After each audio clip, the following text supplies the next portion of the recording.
Bueno, muchísimas gracias, Dayan. Gracias. Mi intervención va a ser sin presentación, a diferencia de prácticamente todas mis presentaciones que siempre acompaño con diapositivas. En esta oportunidad quiero hablar así fluidamente, contando algo que todavía no tiene presentación con diapositivas porque es una historia viva, parte de la compilación que armamos para la tercera conferencia, que este es el logo y la tapa también de la compilación, tiene que ver con contar una historia que todavía no estaba contada, ya sea en Argentina o en los diferentes capítulos de América Latina. La idea era tratar de escribir como una especie de historia, una historia inicial que nos sirva para identificarnos, para saber cómo arribamos a este proceso de Creative Commons. Y en concreto en la Argentina, en el 2001, yo ya venía trabajando sobre qué ocurría con la relación entre las tecnologías digitales y las formas de control social.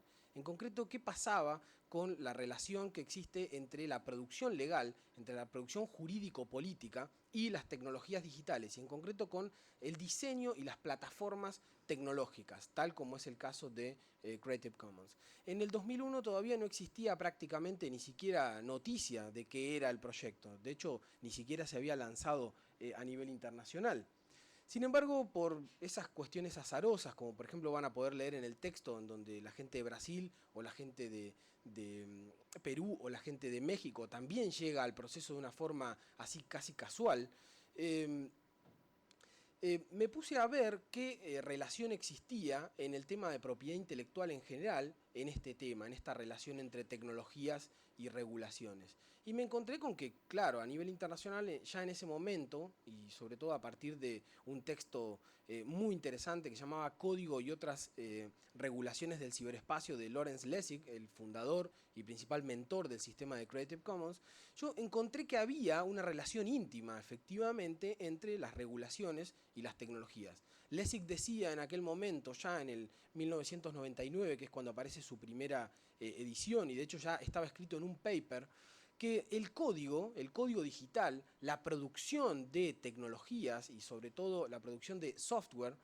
era como si fuera la ley. Dice, code is law. El código era la ley. Ya en aquel entonces aparecía que el diseño de los entornos, cómo íbamos a conducirnos en este nuevo entorno digital, en este nuevo ciberespacio, tenía una relación estrecha entre las relaciones y entre las regulaciones y las tecnologías. Entonces, a partir de ese texto, empecé a seguir ¿en qué estaba trabajando Lawrence Lessig? En el 2001, Creative Commons estaba incubándose en el Berkman Center de la Universidad, la Facultad de Derecho de Harvard, y a partir de ahí ellos empezaron a comunicar lentamente qué opciones iban a presentarse a nivel internacional. De hecho, no se sabía bien cómo se iba a resolver. Había una incipiente solución de licenciamiento vinculado a materiales educativos y tiene que ver con una licencia específica que desarrolló Creative Commons para el MIT, sobre todo para distribuir contenidos educativos. Sin embargo, no había mucha más información. En el 16 de diciembre del 2002, Creative Commons se lanza a nivel mundial. Hacen una fiesta de lanzamiento y las licencias que les comentó Dayan empiezan a estar para la utilización concreta y efectiva. En ese momento yo escribí un artículo que todavía se puede encontrar por ahí que se llama Creative Commons y la profundidad del copyright. Y me acuerdo todavía que tenía como, llovía, era una noche así como larga, pesada, un verano porteño, y me fui a dormir y no podía dormir y finalmente decidí escribir. Y me puse a escribir y en cuestión de 2 o 3 horas escribí el texto, porque había algo que me intranquilizaba. Estaba ocurriendo algo novedoso, algo interesante que me parecía que tenía que registrarlo. Imagínense que ni siquiera había blogs en aquel entonces. Aquello que hoy entendemos que son las redes sociales o lo que fueron las incipientes redes sociales o este intercambio que se dio a través de la blogósfera prácticamente era incipiente en ese momento. Y lo publiqué en uno de los primeros blogs que hubo acá en la Argentina, que era de la Cátedra de Procesamiento de Datos de la UBA, en la carrera de Comunicación Social. Así que lo publiqué ahí, a la otra semana salió en una revista española y rápidamente fue comentado, fue levantado por la gente de Creative Commons. ¿Qué aparecía en el artículo? Aparecía lo que a mi entender fue una de las primeras traducciones, si se quiere, periodísticas de las licencias. ¿Y qué traduje ahí? Traduje lo que entendía era algo novedoso. El proyecto de Creative Commons, y sigue siéndolo, es un proyecto muy innovador, muy interesante, que se plantea a escala global y además terriblemente ambicioso. El sistema como funcionaba, y de hecho como todavía funciona en muchas partes, no cumple con los requisitos de lo que es la gestión cultural en una sociedad democrática. Y la gente de Creative Commons pensó esta solución. Así que mi relación con Creative Commons desde el inicio fue una relación de profunda admiración, de amor a lo que se estaba desarrollando, y rápidamente quise participar en ese proceso de desarrollo. Y les estoy contando una historia que nunca conté así. De hecho, parte está en el texto y parte vamos a tener que escribir con otros líderes y con otra gente en América Latina. Y esto me llevó rápidamente a tratar de conseguir una institución afiliada al proceso de licenciamiento Creative Commons acá en la Argentina. Y acá yo justamente quiero contar esto porque me parece que es el trabajo que hice, con críticas, con virtudes, con defectos, pero que en realidad tenemos que hacer, y me interesa contar esta historia porque tiene que ver con lo que nos ocurre en la Argentina.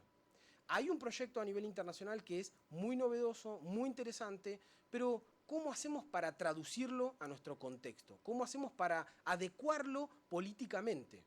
Entonces, esta historia tiene que ver con cómo vamos a hacer de acá, cómo hicimos y cómo vamos a hacer a futuro. Porque Creative Commons, si bien es un proyecto global, tuvo la sabiduría de escoger líderes locales e instituciones que pudieran adecuar tanto lingüísticamente como jurídicamente y tal vez en partes tecnológicamente este sistema de licencias para que funcione estandarizadamente a nivel mundial. Esta es la principal virtud que tiene el esquema o la táctica que utilizó Creative Commons a nivel internacional, que lo diferencia, por ejemplo, de las licencias para el software libre, que siempre están como en tensión para ver si se pueden aplicar o no. Entonces Creative Commons dijo, ok, nosotros vamos a avanzar sobre el ajuste concreto de este sistema de licenciamiento en cada uno de los países. Yo más o menos pasé por 35 instituciones públicas, mixtas, queriendo que alguien hosteara, que alguien se hiciera cargo de este proceso. Y fue realmente muy difícil. Recién sobre finales del 2004, y fíjense que yo inicio el proceso a finales del 2002, inicio del 2003, aprovecho también una beca que me da el Berkman Center para lo que se llama el programa de Derecho de Internet. Viajo a Brasil y estoy dentro de una plataforma de intercambio, más o menos informándome, era muy novedoso por aquel entonces, y entonces empiezo como un derrotero tratando de buscar un lugar donde ubicar semejante proyecto absolutamente necesario para lo que era ya en ese momento la regulación de las obras intelectuales en Internet. Entonces comencé este derrotero y no fue fácil. Ni instituciones públicas ni mixtas entendían qué era el proyecto. Convengamos que tal vez no lo explicaba bien, era muy novedoso. Todavía hoy en día tenemos que hacer un esfuerzo para explicar cómo funciona, por qué es necesario, dónde, cuándo, cómo. Y a finales del 2004, la Fundación OSDE mostró interés en desarrollar o en hostear el proceso de licenciamiento local. Y eso para mí fue un enorme espaldarazo. Básicamente porque tuve un lugar desde donde trabajar. Tradujimos las licencias y para el 1 de octubre del 2005 las licencias estaban portadas y en funcionamiento. Eso rápidamente hizo que muchas comunidades de usuarios empezaran a utilizar las licencias. Las 6 licencias principales estaban traducidas al sistema legal argentino. Sin embargo, y acá viene una de las primeras reflexiones o una invitación a repensar qué es lo que ocurre.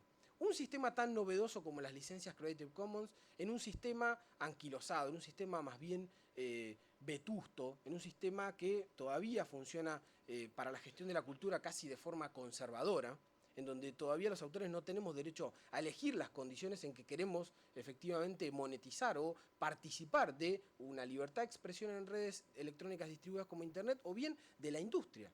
Los autores deben tener la posibilidad de que se les respeten sus derechos, y esto es lo que está garantizado a nivel internacional a través de los tratados, además de poder explotar económicamente sus obras, negociar con quienes son apostadores en la industria y además ganar dinero con esto. Esto es central. Entonces, dentro de este sistema y dentro de los sistemas nacionales de gestión de la cultura, gestión del derecho de autor, más las sociedades colectivas, este sistema de Creative Commons aparecía como una especie de virus, como una especie de situación de intromisión. Iba rápidamente a generar un efecto disruptivo sobre lo que era el sistema que ya venía funcionando, con críticas, con virtudes, y con lo que efectivamente podamos opinar, venía funcionando y todavía funciona a nivel internacional.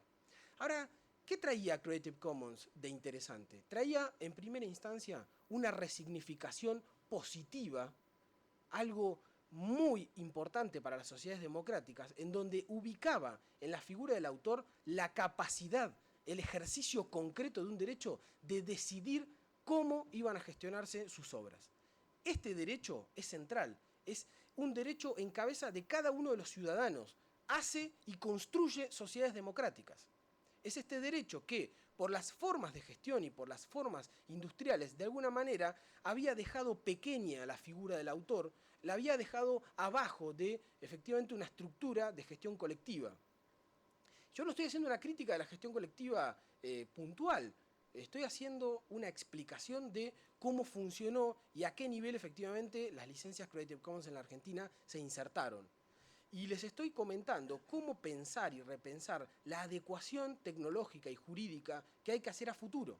Entonces, este sistema de Creative Commons rápidamente avanzó. Tenía como virtud este punto central de dejar en los ciudadanos, en los creadores, en los autores, la opción de decidir qué querían hacer. Esta opción de decisión por el sistema de licencias o por la gestión colectiva clásica también construye el tipo de obra, construye el mensaje que los artistas están enviando. Agregar una licencia o no agregarla hace a la definición de la obra, hace a el último cierre operativo. Uno piensa las obras a partir del público, a partir de imaginar un público, y además escoge estratégicamente el alcance del mensaje, el alcance de la obra. Hay como una especie de arte regulativo en donde uno decide táctica y estratégicamente qué licenciamiento va a utilizar. Y esto es novedoso. Antes no existía. Es una instancia política nueva, una instancia también artística de creación que es nueva. Este era el primer punto central. El otro punto que tenía es que el sistema de Creative Commons comenzó funcionando y siguió funcionando y sigue funcionando ahora. Todos los otros sistemas, incluso de adentro del sistema de gestión colectiva concreto o de afuera, o las grandes innovaciones o las novedades o todo lo que se especuló que había que desarrollar, no está funcionando, y esto sí. Y generó una continuidad y un estándar de facto, de hecho, por la práctica, por el mero uso acumulativo de lo que decidían los autores, que efectivamente iba a funcionar. Y esto construyó algo que tampoco a nivel internacional existía. Cada uno de los representantes locales que estamos aquí, de los capítulos de América Latina y de aquellos que están a nivel mundial, tenemos plena conciencia de haber formado parte de un proceso que construyó algo nuevo.